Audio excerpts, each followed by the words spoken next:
Hello guys, কেমন আছেন সবাই? আশা করি ভালো আছেন। গাইস, আজ আপনাদের নিয়ে আসলাম ওই যে সেই কোরিয়ার পরবর্তী সময় রেস্টে রেখে দেওয়া আমার সেই বাগানের নতুন অতিথিদের কাছে। অতিথি হচ্ছে আমার নতুন জাতের 6টা আনার চারা। এই যে এখানে আমি ছায়ায় রেস্টে রেখে দিয়েছিলাম।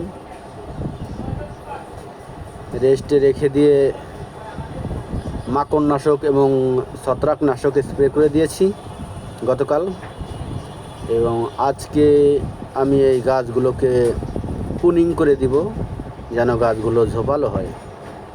এই যে দেখতে পাচ্ছেন আমার কলমের গাছ, এটা পেরুকিং এই জাতের আনার। সাইজটা একটু বড় এবং খেতে সুমিষ্ট এবং বীজগুলা নরম। এই যে কলমের চারা এখানে কলম করা হয়েছে। এই যে এই গাছটাতে আমার 3টা ডাল বের হয়েছে, ছোট ছোট কলমের গাছ। এই যে দেখতে পাচ্ছেন, এই যে আমি 1-1.5 ইঞ্চি পরিমাণ পুনিং করে দিলাম। এই যে পুনিং করে দিলাম যেন গাছটা এখান থেকে আবার নতুন করে 2-3টা করে ডাল বের হবে এবং গাছগুলো ভালো একটা শেপ যেন হয়, সেই জন্যই আমি পুনিং করে দিচ্ছি। এটা হচ্ছে অস্ট্রেলিয়ান বিগ, এটাতেও 3টা ডাল। এই যে দেখতে পাচ্ছেন আমি প্রত্যেকটা ডালের আগা থেকে কিছু অংশ কেটে দিব। এই যে 1-1.5 ইঞ্চি পরিমাণ কেটে দিলাম যেন এখান থেকে আবার নতুন করে ডাল বের হয়। এভাবেই গাছটি আস্তে আস্তে ঝোপালো হবে।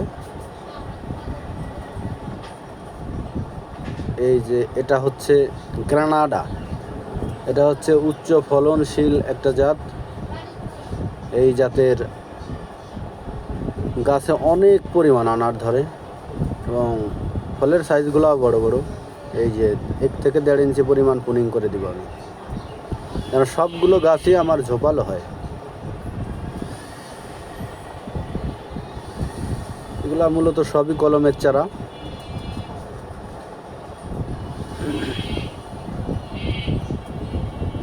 এই যে আরেকটি জাত, এটা হচ্ছে রিমন। অনেকেই শুনেছি এটাকে ইসরায়েলে বলেও ডাকে, যাই হোক এটা রিমন নামেই চিনি আমি। এই যে এটাও কলমের গাছ, 3টা ডাল আছে, ছোট ছোট 3টা ডাল। এই ছোট ডালগুলাই আমি পুনিং করে দিব যেন প্রত্যেকটা ডাল থেকে আবার শাখা পোশাখা বের হয়। তো আপনারা চাইলেও আপনাদের গাছগুলো এভাবে ঝোপালো করার জন্য পুনিং করে দিতে পারেন। এই যে প্রত্যেকটা ডালের আগা থেকে আমি পুনিং করে দিব এবং গাছে নতুন নতুন ডাল বের হবে। এগুলা সবই কলমের চারা। এটা হচ্ছে সেই কাঙ্ক্ষিত সোনার হরিণ GM2, উচ্চ ফলনশীল একটা জাত GM2। ফলগুলো বড় সাইজের এবং পাকলে টকটকে লাল, রক্ত লাল। যে পুনিং করে দিলাম এই গাছটা, এই যে কোনায় দেখতে পাচ্ছেন যে গাছটি, এটা হচ্ছে আমার এভার সুইট। এটা ফলটা অনেকটা সবুজ বর্ণের। আমি শুনেছি এই গাছটাতে স্ত্রী ফুল বেশি আসে।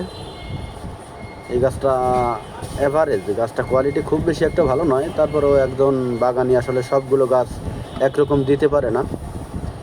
একটা ডাল রেখে আমি বাকিগুলা পুনিং করে দেব। এই যে 6টি গাছে আমি পুনিং করে দিয়েছি। এরপর ছত্রাকনাশক দিয়ে দিব আবার, যেন গাছটা শুকিয়ে মারা না যায়। তো পরবর্তীতে আপডেট আপনাদেরকে অবশ্যই জানাবো। সে পর্যন্ত সাবস্ক্রাইব করে সাথেই থাকবেন। এই প্রত্যাশায় শুভকামনায় বিদায় নিচ্ছি আজকের মতো। ভালো থাকবেন।